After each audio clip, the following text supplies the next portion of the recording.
The ship shuddered as it breached Earth's atmosphere, its hull glowing cherry red against the night sky. Commander Visk Eluari stood on the bridge, mandibles twitching with anticipation, as the primitive blue planet grew larger in the view screen. Unlike the 1,000 worlds the Nidari Collective had conquered before, this one would fall without even knowing what hit it. "Stealth systems optimal, Commander," reported Navigator Moran. "The humans remain oblivious to our approach." Visk nodded, eyes narrowed. Intelligence suggested these humans were technologically stunted, barely able to reach their own moon. Their scattered governments and perpetual conflicts meant they'd never stand unified against a superior force. Easy prey. Deploy the advance. "Scouts," Visk ordered. "Standard protocol: infiltrate, assess, identify leadership nodes." 12 stealth pods jettisoned from the mothership, streaking toward different continents. The invasion that would end humanity had begun. In a small observatory outside Reykjavik, Iceland, astronomer Frida Karsdottir squinted at her monitor. The anomaly had appeared 3 days ago, a distortion in the upper atmosphere that shouldn't exist. Her colleagues dismissed it as equipment malfunction, but Frida knew better. 20 years studying atmospheric phenomena had taught her the difference between glitches and genuine abnormalities. "There you are again," she whispered, adjusting her instruments. The distortion was moving, following a deliberate path, not random, not natural. Her phone rang, displaying a number she didn't recognize. "Dr. Karsdottir, this is Colonel Ryota Nakamura, United Nations Special Division." The voice was crisp, authoritative. "We need to discuss your recent observations." "How did you—" "Your observatory's data feeds into international networks. We've been monitoring similar phenomena globally. A car is already en route to your location." 6 hours later, Frida found herself in an underground facility somewhere beneath Geneva, surrounded by military personnel and scientists from a dozen nations. On the central screen was a composite image showing distortions identical to hers appearing worldwide. "They arrived 3 days ago," said General Ekaterina Volkova, her weathered face grave. "At least one mothership, possibly more, and several smaller craft now in low orbit or already landed." "They?" Frida asked, though she already knew. Colonel Nakamura nodded grimly. "We've suspected for decades, prepared in secret. Operation Lighthouse was established after the Roswell incident, not because of what crashed there, but because of what we found inside." A tall, silver-haired woman stepped forward. "Dr. Arella Monteith, Xenobiology. The Roswell craft contained biological weapons specifically designed to target human DNA. We've been expecting their creators to return ever since." "But how have they remained undetected?" Frida asked. "Advanced cloaking technology," replied a lanky engineer introduced as Dravid Kapoor. "But they made one critical mistake. They calibrated their systems against our public-facing detection grid, not knowing about Lighthouse." General Volkova turned to the assembled group, her voice steel. "Ladies and gentlemen, humanity has been preparing for this moment for 75 years. The invaders think they're facing scattered primitives. Instead, they're facing the most elaborate trap ever conceived." Across the planet, 12 scout ships touched down, their occupants emerging into what they believed was an unsuspecting world. Agent Loskin, leading the European scout team, activated his adaptive camouflage and stepped onto human soil, unaware that thermal cameras were already tracking his every move. In orbit, Commander Visk received the first automated reports. All scouts had landed successfully. Phase 1 was proceeding perfectly. The humans wouldn't know what hit them. He was right about that part at least. Agent Loskin moved through Paris with fluid grace, his appearance perfectly mimicking a human businessman. Behind his disguise, Four Eyes constantly scanned for threats, finding none. The Nidari invasion database listed Earth as pre-unified fractious technological infancy, meaning humans possessed neither the technology to detect his kind nor the unity to mount an effective defense. "Grid Sector 17 secure," he sub-vocalized to his team. Proceeding to governmental node. 3 blocks away, Lieutenant Isolde Beaumont of Operation Lighthouse watched Lozkin's heat signature through specialized lenses developed using reverse-engineered alien tech. Her team had been tracking the intruder since touchdown. Target approaching checkpoint Delta, she whispered into her comm. All units hold positions. Similar scenes played out globally. In Beijing, Commander Qasim Raza monitored 3 aliens, approaching the Forbidden City. In Nairobi, Major Amara Okafor's team tracked invaders moving toward government buildings. Each alien scout team believed they were gathering intelligence on an oblivious species. In truth, they were being herded. Aboard the mothership, Commander Visk reviewed incoming data with growing satisfaction. Their communications are primitive, radio, waves and digital signals easily intercepted. Their military responses are sluggish. Phase 2 can begin ahead of schedule.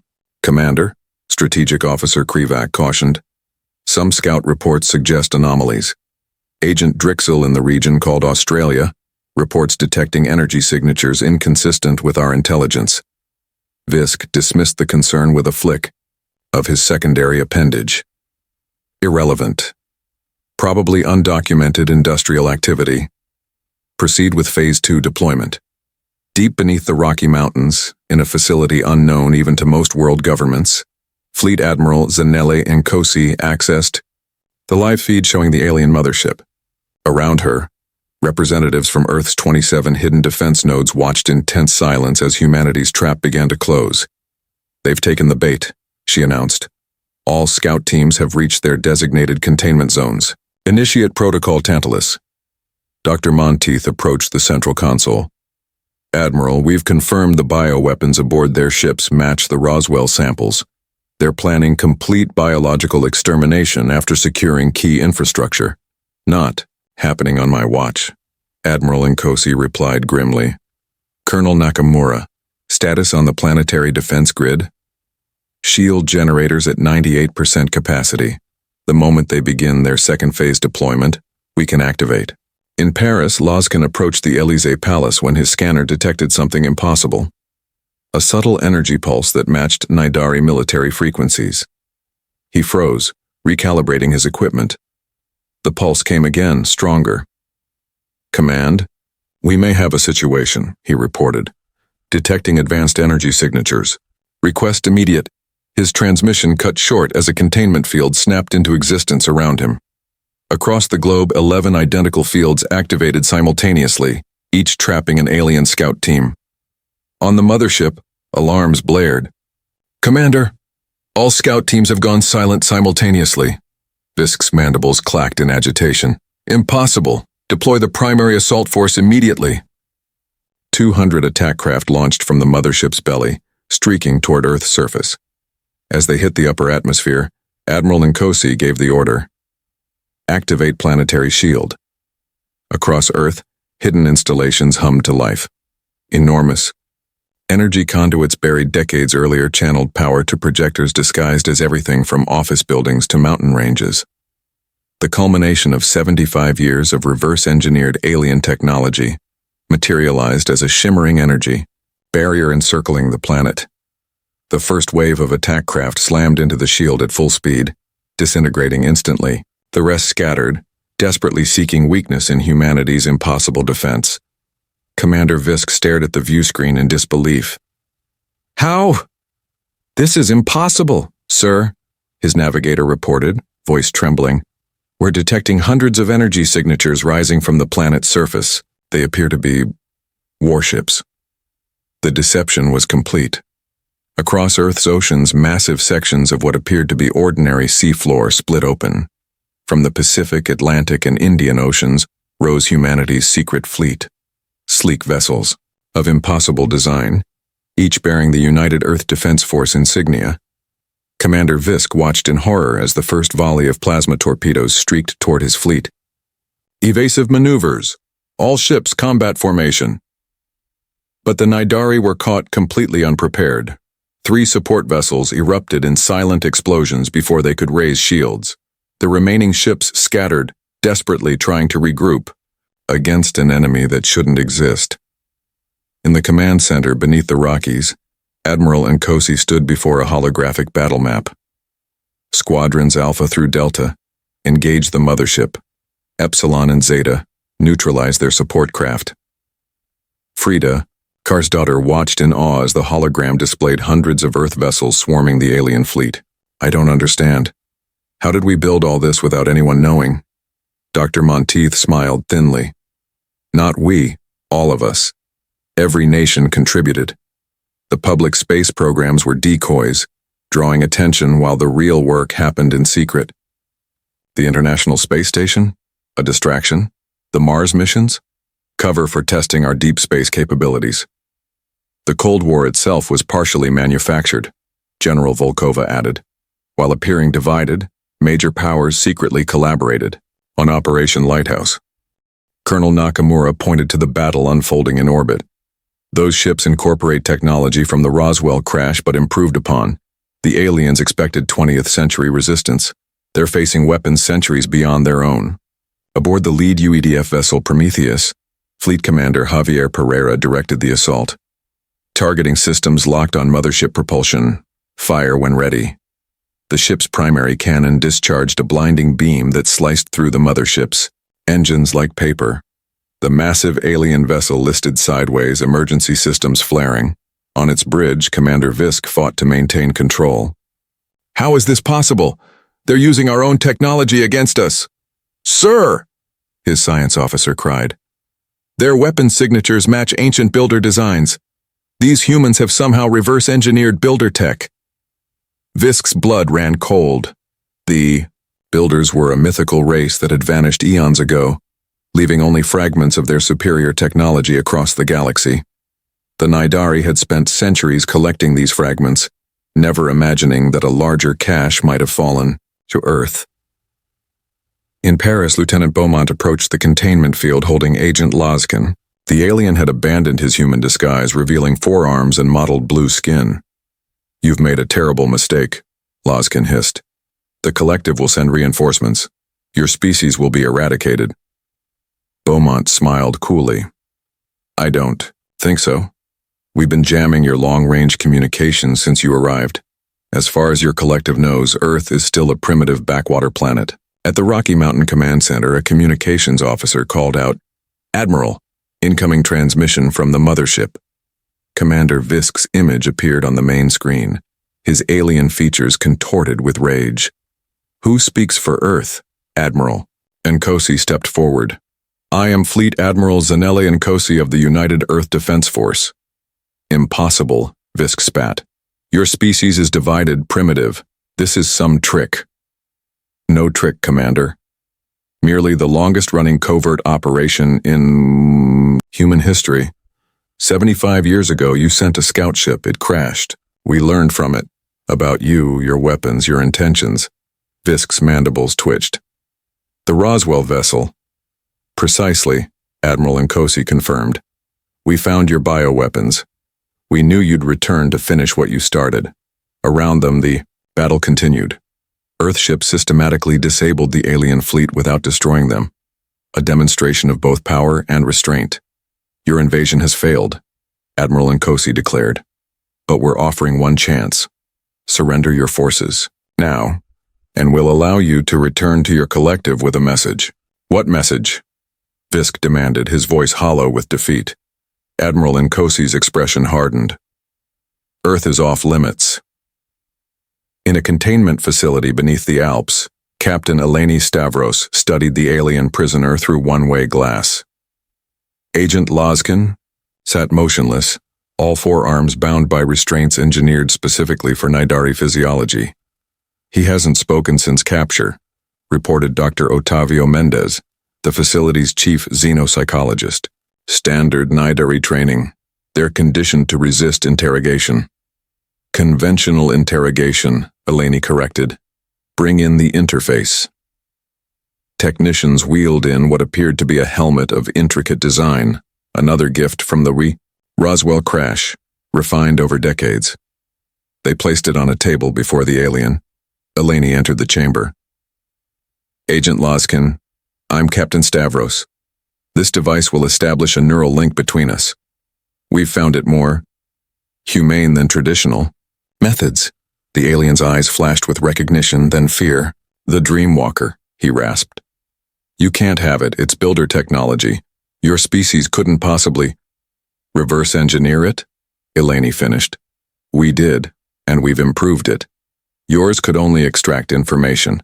Ours facilitates two-way communication." The alien's posture stiffened. "I will reveal nothing." "You don't need to," Eleni replied, placing the device on her own head. "Your neural patterns will tell us everything. But there's something we want you to know as well." The device hummed to life. Lozkin jerked in his restraints as the connection formed. His eyes widened as images flooded his consciousness. Earth's true history, the Roswell crash, Operation Lighthouse's inception. He saw how humanity had united in secret, pooling resources, sharing knowledge, developing technologies beyond even what the Nidari possessed. "Impossible," he whispered. "Your intelligence profile indicated a carefully constructed facade," Eleni explained. "Every public space race failure, every apparent technological limitation, all choreographed to maintain the illusion of a divided primitive species. In orbit, the battle had ended. Earth forces had disabled the alien fleet with surgical precision, capturing key vessels largely intact. Aboard the mothership, Commander Visk stood under guard as human engineers examined Nidari technology. Admiral Nkosi's image appeared on the bridge screen. "Your weapon systems have been neutralized. Your threat assessment of Earth was profoundly mistaken. A deception spanning decades," Visk growled. "Why? If you had such technology, why hide it?" "Because we detected your long-range scouts centuries ago," Admiral Nkosi revealed. "We knew someone was watching. The Roswell crash confirmed our suspicions and gave us the technology to prepare." At the Alpine facility, Lozkin's mind reeled from the neural interface. "The collective must know this. You've achieved technological parity with a level 5 civilization. Protocol demands recognition and non-interference," Eleni finished. "We're counting on it. That's the message Commander Visk will deliver to your collective." In the Rocky Mountain Command Center, Frida approached Dr. Monteith. "There's something I don't understand. If we had this technology all along, why keep it secret from our own people?" "Human nature," Dr. Monteith replied. "True unity required a common enemy. Had we revealed everything, fear might have driven us apart rather than together." "But now," Frida pressed. General Volkova joined them. "Now humanity is ready. Today marks the beginning of a new era. One where we take our place among the stars, not as conquerors like the Nidari, but as equals." In the Alpine facility, Lozkin experienced one final revelation through the neural link, the true extent of Earth's defense network. Not just a planetary shield, but a system extending throughout the solar system. Automated defenses on Mars, Jupiter's moons, even the Kuiper Belt. "You've fortified your entire system," he whispered in disbelief. "We've had time to prepare," Eleni replied. "And now, Agent Lozkin, you understand why your invasion failed." The alien's 4 eyes blinked in resignation. "The collective will never risk another incursion." "That's the idea," Eleni said, removing the neural interface.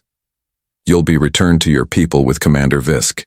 Your testimony will ensure the collective understands exactly what happened here." As she left the chamber, Eleni allowed herself a small smile. Humanity's greatest deception had worked perfectly, not just against the aliens, but against its own people. The world would soon learn the truth about Operation Lighthouse, about the secret unity that had saved them all. "With our intelligence." Visk dismissed the concern with a flick of his secondary appendage. "Irrelevant. Probably undocumented industrial activity. Proceed with Phase 2 deployment." Deep beneath the Rocky Mountains, in a facility unknown even to most world governments, Fleet Admiral Zanele Nkosi accessed the live feed showing the alien mothership. Around her, representatives from Earth's 27 hidden defense nodes watched in tense silence as humanity's trap began to close. "They've taken the bait," she announced. "All scout teams have reached their designated containment zones. Initiate Protocol Tantalus." Dr. Monteith approached the central console. Admiral, we've confirmed the bioweapons aboard their ship's match, the Roswell samples. They're planning complete biological extermination after securing key infrastructure. Not happening on my watch, Admiral Nkosi replied grimly. Colonel Nakamura, status on the planetary defense grid? Shield generators, at 98% capacity. The moment they begin their second phase deployment, we can activate. In Paris, Lozkin approached the Élysée Palace when his scanner detected something impossible. A subtle energy pulse that matched Nidari military frequencies. He froze, recalibrating his equipment. The pulse came again, stronger. Command. We may have a situation, he reported, detecting advanced energy signatures. Request immediate. His transmission cut short as a containment field snapped into existence around him. Across the globe, 11 identical fields activated simultaneously, each trapping an alien scout team. On the mothership, alarms blared. Commander! All scout teams have gone silent simultaneously. Visk's mandibles clacked in agitation. Impossible! Deploy the primary assault force immediately. 200 attack craft launched from the mothership's belly, streaking toward Earth's surface. As they hit the upper atmosphere, Admiral Nkosi gave the order, activate planetary shield.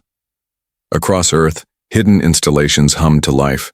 Enormous, energy conduits buried decades earlier channeled power to projectors disguised as everything from office buildings to mountain ranges.